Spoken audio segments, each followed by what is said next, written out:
Bonjour, bonjour, bonsoir, bonsoir. Na badinion sur la face laissée.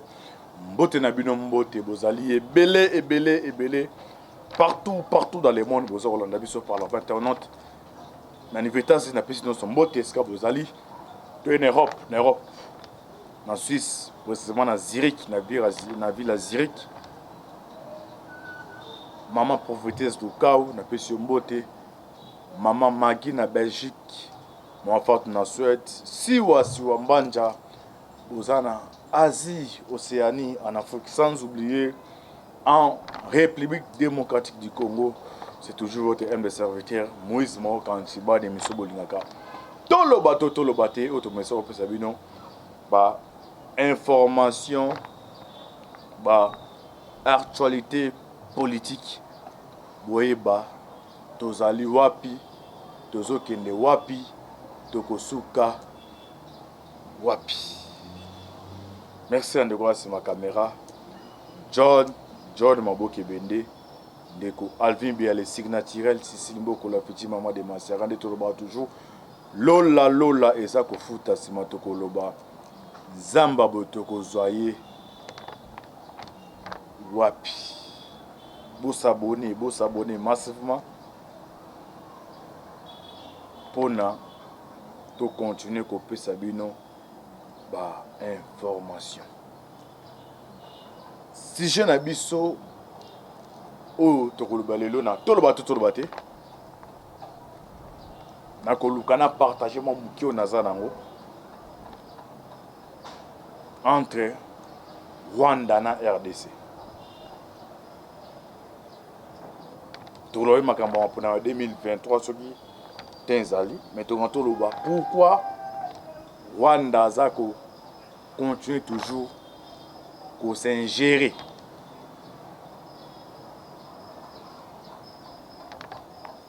dans la guerre à Est. Nini oyo RD sawe ko sala pour na stopper l'ingérence ya Rwanda na niveau ya Est na biso. Tokoloba pe scandale au niveau ya au Katanga, le gouverneur Kiabula na OPS ya Aner champion ya Katanga batali carré minier wana kosenga na AG Hervé Mbelu wa Aner na ebisa bino antibal azangolo akati ya mai soki azobima na mokili azopesa bino ba information botiaka tembe te atente koréunir baagent mpona tuna bango nani aza kofoni antibal ayebi te mosu mpe mwasi te moto akapesa antibal ba information toloba te tokolobela me tokontina na mama na likambo ya guerre à Est. Pourquoi Rwanda aza kosingérer la guerre où est à niveau à Est. Premièrement, Bandeko,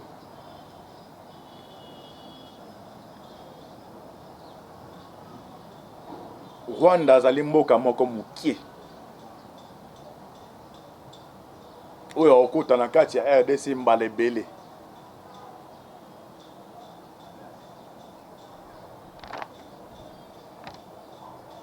Même quand Ukraine n'a réussi comparaison nango Rwanda rose à la bonne. Mais pourquoi ça qu'on s'ingérer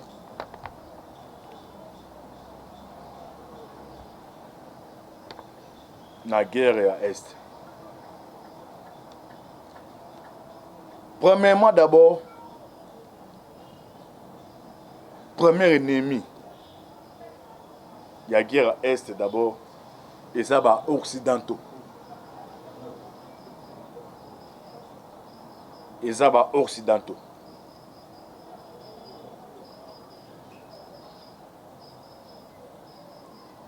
Na kati ya RDC,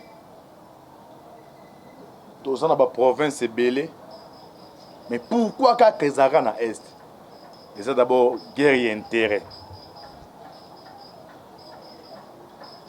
Na kati ya guerre intérêt, la première ligne, c'est d'abord la communauté internationale. batiraka baintérêt na bango wana. Ndeko bozomona ntina ozomona Russie azolinga te Ukraine akota na OTAN, bi azolinga te influence ya baaméricain na niveau ya Ukraine ayebi ntina. eza ndenge moko baguerre esalemaka, baofisi ezalaka bainvisible bafantôme.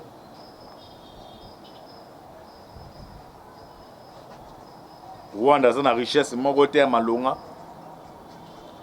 mais akomi kose servir na RDC mpona afonctionner, atambwisa mboka na ye. Guerre wana durait plus de 20 à 25 ans. Est-ce que actuellement il faut biso RDC surtout déclarer guerre na Rwanda? Ndenge acteur politique moko muzito alobaki to photo sala nini?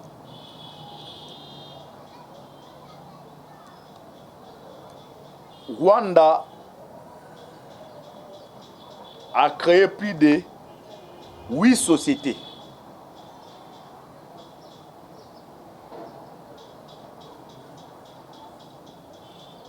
pour na makambo etali ba minerai ya Est kaka. Rwanda a 8 sociétés. Par société a engagé à peu près plus de 1600 1800 Rwandais na kati ya ba société wana. Andewe ba société za pona ba intérêt Rwandais. Mais oyo ezaka pona ba ndenge guerre za na Est a créé ba société wana.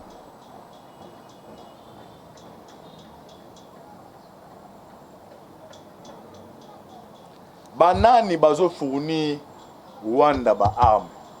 Office na Rwanda ezali nani?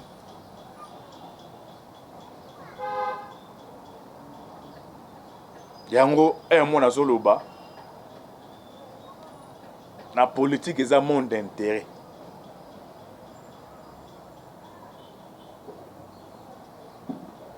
Qui est derrière le Rwanda?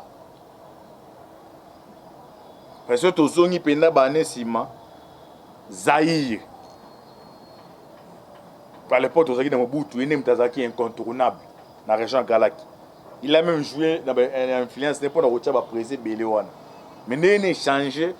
Rwanda a même agressé. Il n'a pas de Rwanda.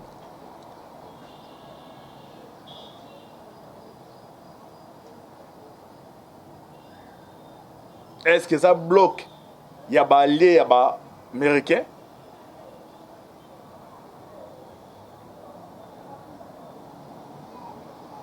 Est-ce que ça bloque? Il y a des ennemis, il y a des Américains. La question est de photos d'abord et en Rwanda. Ce que ça bloque, il y a des alliés. Il y a les États-Unis, État. Parce qu'actuellement, RDC et les États-Unis va signer coopération bilatérale. Dans la coopération, on a Tshisekedi d'ABC na État. Il faut voir la différence entre l'État avec les individus.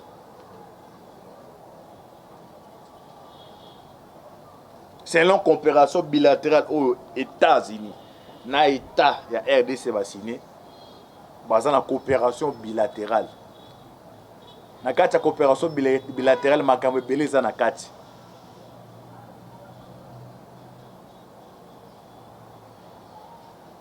Alors, en cas de coopération bilatérale, on dit que non, les États-Unis ont investi à la société. Dans le cas de l'Ususu, il y a un État à participer au détruire le financement. Je n'y crois pas.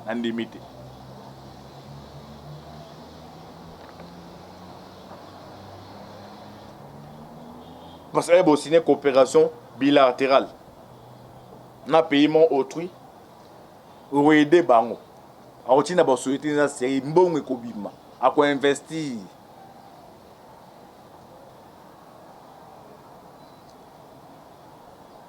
Ce que les alliés.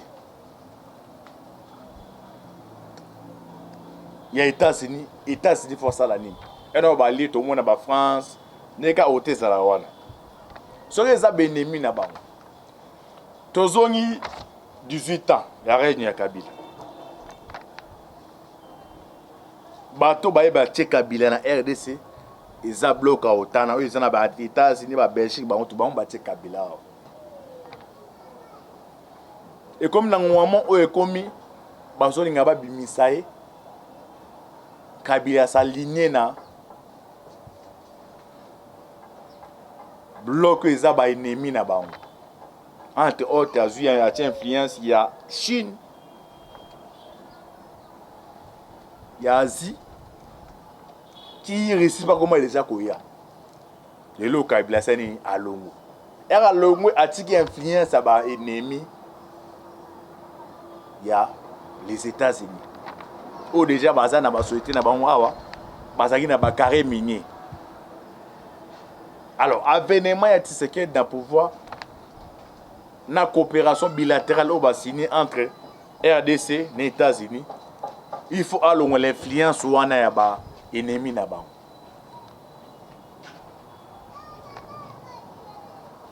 Rwanda banani batie baye na pouvoir. Ils bloc wana ya OTAN, bon baye batie Kagame na pouvoir. Est-ce que ba ennemi ya OTAN, ya ba américain ou azali amde odo aller à Tshisekedi bango nous bakomi ba contrôler Rwanda ou comment?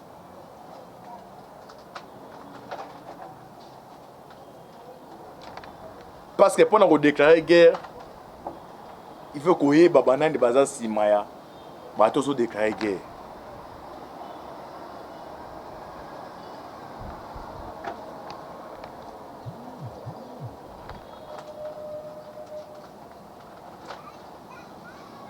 Il y a une situation actuelle où ils sont à niveau ya Rwanda.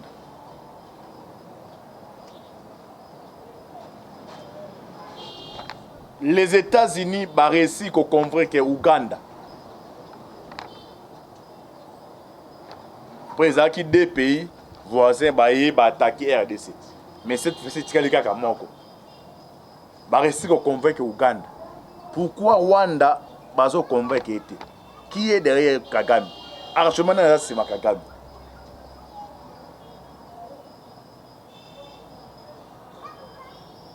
Les minéraux sont bimaka. Et il y a Rwanda. Et le moins na Rwanda, et je a vu qu'il y a destination est comme Makawapi.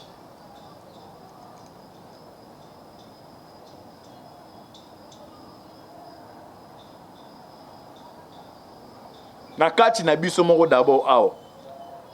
Pourquoi ba Congolais bazin espère ko trahir? Vous monez ba image au bakangi, ba officier wana.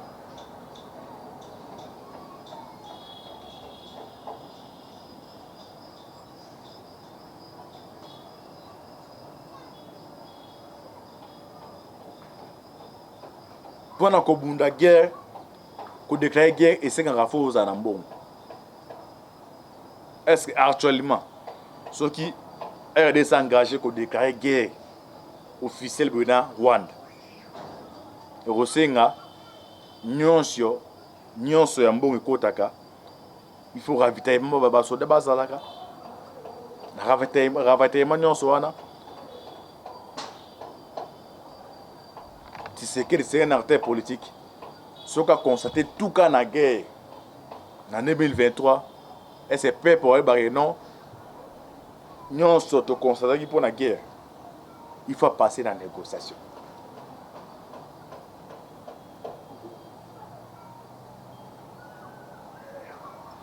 Il y a un moment, aller à RDC, les États-Unis, a eu option un changement et un leader.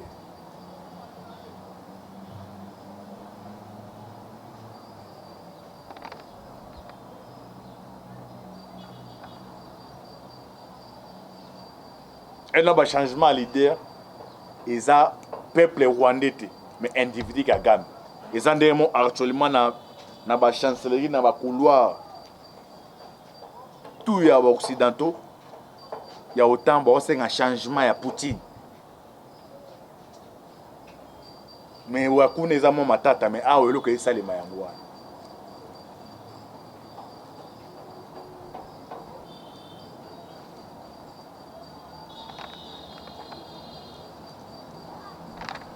Kagame chaque jeudi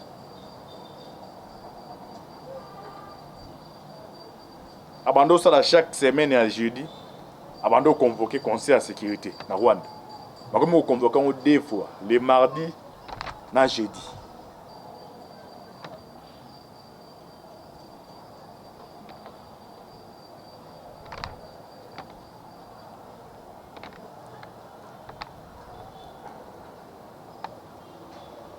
Parce que M23 il bazo pesera à Bibundeli.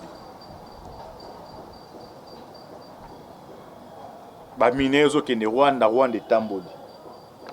Pays na pays za na pourcentage na ye. Alors ba olinga kata mukolo moko te. Guerre sa nini esili. Alors eloko eza pe dangereux na kati ya guerre à est. Insert déjà kota na kati ya noyau. Enol be certa kota na kati ya noyau. Eza biso ba Congolais.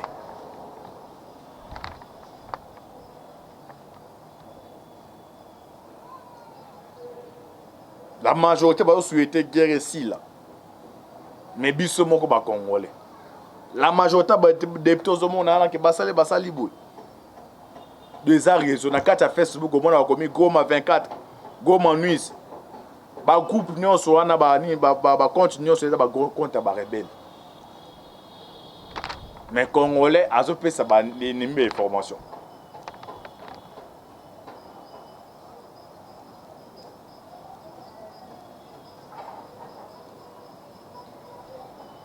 Déjà d'abord guerre eza symétrie.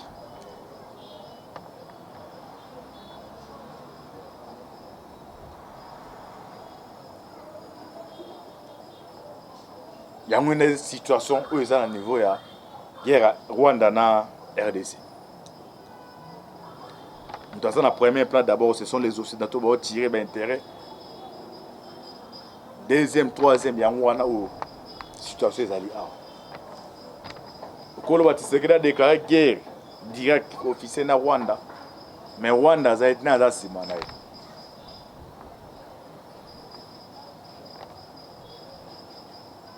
Situation est à ma bonne. Tu es un dossier à Katanga ou Katanga. Et puis ça va bien mettre pour awa. Ils sont dans la province de Côte-Rambon et Beneti Katanga et Zalité.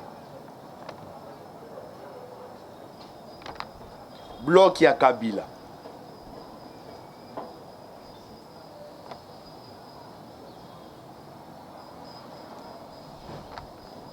Il y a un régime passé.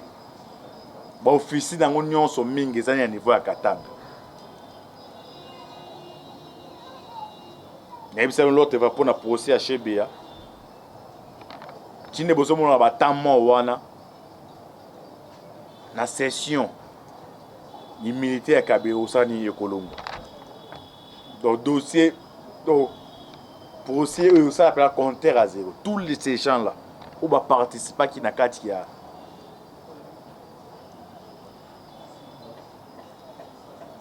Il y a assassinat activiste à droit de l'homme Forubé Chebea. Barozala interpellé. Y compris les champions. Alors, scandale dans le Banin. Kambov. Les villages qui sont à niveau ya. Mais habité sur ça vie mais Kambov. Ils sont à niveau à Katanga. Nous avons gouverné ça Jacques Yaboul. Bébé Katanga ils sont sur John Numba Bima. Katanga eza esika au Kabelando pour préparer ba plan nae. Au cas où c'est bardé boalon qui na kati Katanga kuna a déclenché nyos. Mais ils ont un peu anéanti na service à sécurité. Au bazar ba Congoman. Il fallait ba tonga bâtiment ya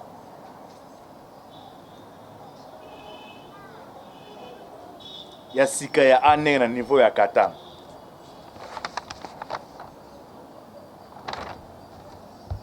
Le gouverneur Jacques Yaboula a débloqué plus de 12 millions pour un bâtiment à année chargé à OPES, opération. Il y a année à Libawani Njambi ou bien ce qui est champion. Après ça a 12 000 $. Banda 12 millions pardon. Banda mbong et pesa mati le lo et le remet et amate. N'ayez pas âgé mbelu soza na belle formation.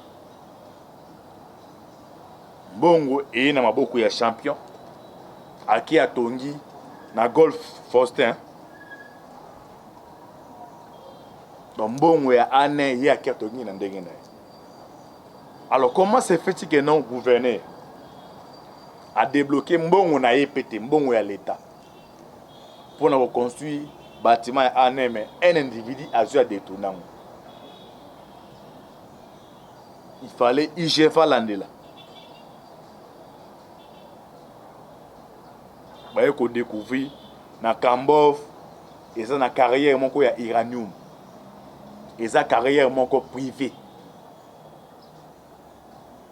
Entre champion na Jacques Yaboula. Yango zo mona Kinshasa oyo. Ezana ba mouvance mususu. Ba mona ba fo ba bisika Katanga ndesika masole zali. Donc carrière minière pardon. Ezana Kambov ya uranium, eza carrément privé.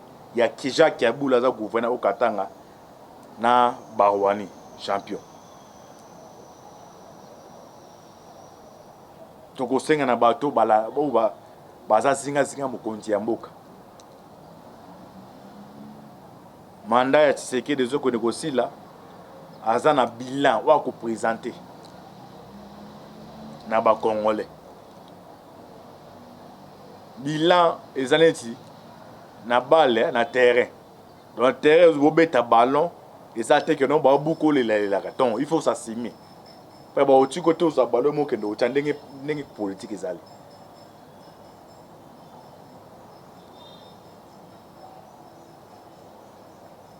Tout est troisième point. Selon Ngai 2023 élection ezati. Selon Ngai na moni antiba mona musika. Mais concernant Europe ça président Tshisekedi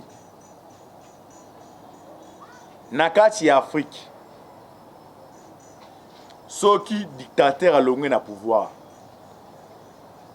pour na ozamba levier à diriger mboka il faut tia ki dictature oka bato ba pesa ba exemple ndeni mobu munene musée era yaki ataki dictature ya wana a contrôler ki masolo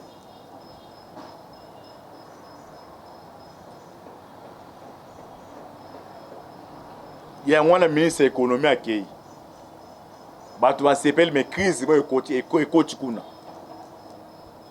na zui cadre monko ya FDC na autant akombote ayebisa ngai eloko yo IDPS asali amona siko ba ministre baza kotumba a déclencher bitumba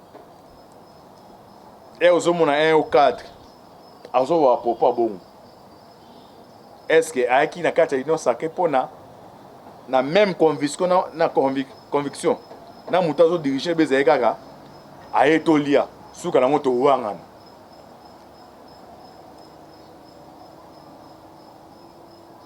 d'ailleurs c'est un biso babalongoli biso ministre mo mais o IDPS toi bazar olela et azolo ba c'est que mai ninga na pamba te bino parti au pouvoir tant que besoin na distraction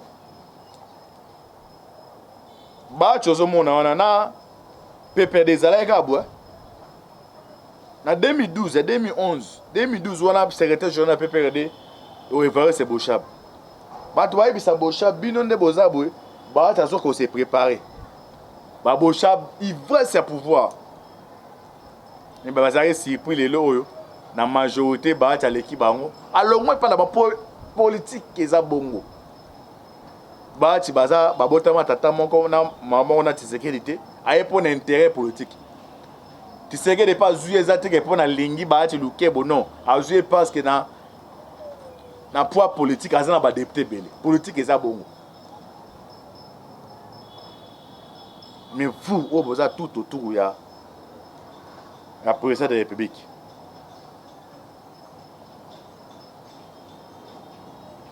Bilo qui mati rien ça ne va pas ba conseil nino boza go pesa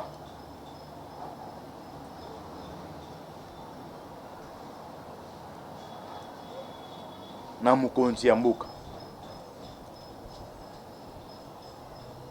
na présence communication faible na IGF kuna ndeko jia lenge tosala musala malamu mais combat tous les communicateurs ne bataka tumbi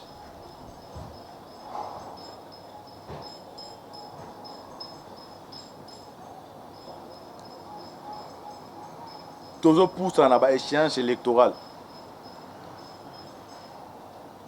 et qu'on risquait na campagne boye bande kwa IDPS basa blo bata PPD bande au sale aza mutu akabila maye boye pa électorat abombi sika ba mi bate mi sika casquette na OK ceux qui a titia l'amour qui a olela Tshisekedi soka l'amour qui a kolela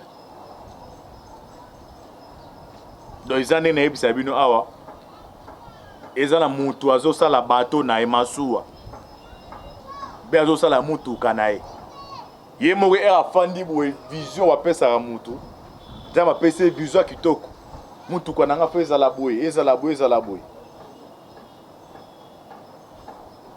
abandi mpe kotonga mutuka kosala mutuka na ye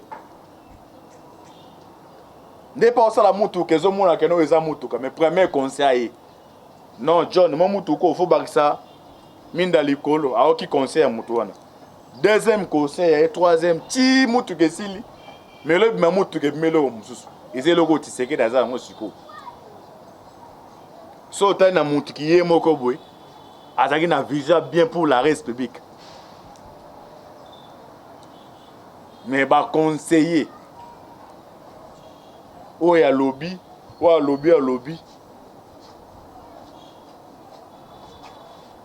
soki Tshisekedi da papa la muki atali jendenge mboka ezo gérama rolela est-ce que bino bato boza singa bana est-ce que boyi makambo wana pe la majorité ba conscience au mona ba ne baba za ba belge bango tout babota makuna ba ya tinaka mbongo dona western ils ont fait du moment ba tine ba $100,000 baza kuda azara ye moko awa famille pas qui parane famille te pe bele bandeko ba utapoto ba ya na famille ba ida famille n'est pas ça musu ba teke aza conseiller Tshisekedi donc c'est bardé na 12h juste 12h et une minute ya batam na ambassade en tant que belge batindi camion yesuye pour accueillir comme otala bino na musika est-ce que ba danger non sona bandeko bozinga zika Tshisekedi boza koyeba pouvoir est vie ya mutu mone mutu akola nzamba pambola na âge à 30 ans 25 ans apeso ba moyen yolo se constater ça la ba ventiner pouvoir ezali siko ekeye comme beta masolo nga zalaka boss ndenge IDPS bo risquer bozala bongo vous sacrifiez vie ezali mutando atonga ndako na étage ya 5 niveaux sacrifier ye moko na nozo ako tokaze le pa tonga ndako wana mais ndako ngo esilo la protéger ndako ayi ba police ndako te tsunami salemi ndako do surface tout abandi ko tonga ndako ok espoir tout ya ba congolais les ya ticha zaki ezaki no vieux mukolo rozwa mboke ko changer mais tala lelo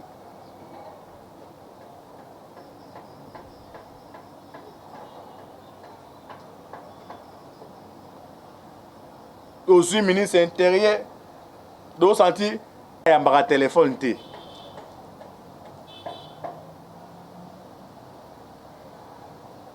Muse akoya nani omobuta akoya ndeni ba afdele ekomi awo so na ba Congo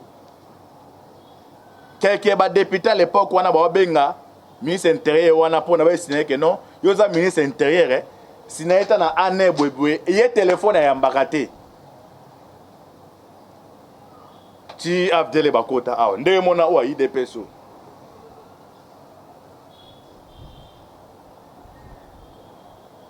kotumba pine na ko gérer za eloko mususu et ainsi moi nous pas na bino siko comme mon responsable papa za so ndenge ko gérer zalaka bo gérer la res publique bo gérer le dans l'état bo gérer yango et ça na ba norme nango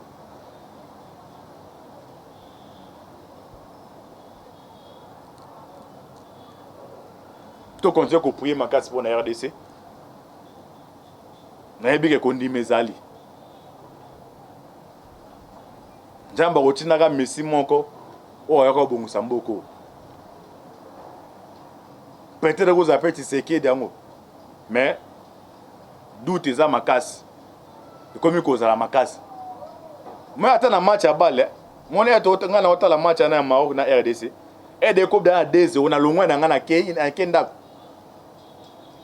parce que ndemo pena ko gérer mboka za na espoir vous voyez Macky Sall président Sénégal. Donc, ça dit, ouais, dis-moi, est-ce que non, il fallait que na kende ya. Et ça la bongo.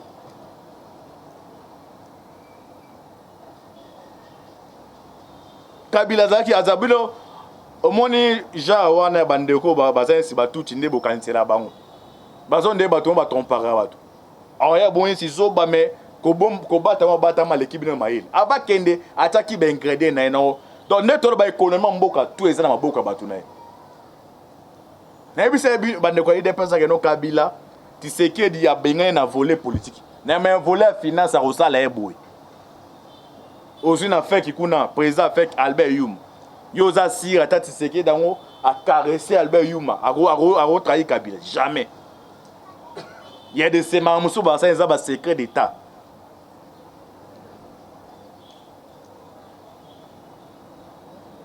Tu vois télé ba mine. Au moment na guerre za chili ka Tshisekedi ba mine afande score wa fanda otala.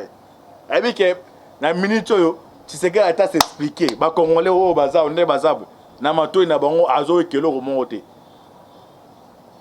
Et puis congolais za mutabosa na makambo rapide.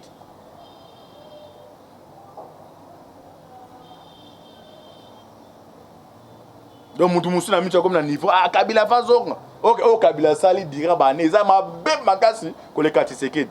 Mais dès que misère e komeli awa maman musu akoma na niveau abongo. Ye Kabila etikdia ba congolais ta nyonso ebeke no na suka nde na tiki masolo bo na tiki na ngai a gouverner kasi. Pas la volet politique Tshisekedi a écarté na volet à finance yene mutazawana. Mais spato tozo mona habillé doye mutazu ba comme so ba riche. Au moins ba entreprise en non c'est ça yé mabata ma tie bango.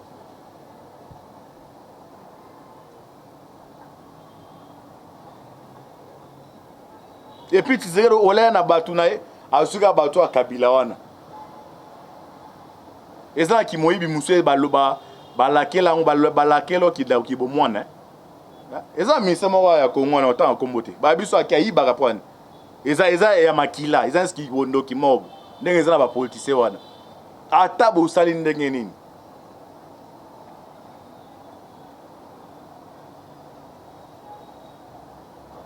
Merci Ndjamba pour la bino. To espérer Ndjamba osa la grâce. Merci na ndeko ya ma caméra. C'était toujours votre humble serviteur Moïse Maoka Antibal. Vous s'abonnez massivement pour na bozwaka ba actualité en temps réel. Vous priez, surtout priez. Vous priez ma case pour la RDC. J'aime Affaire à suivre. Ciao.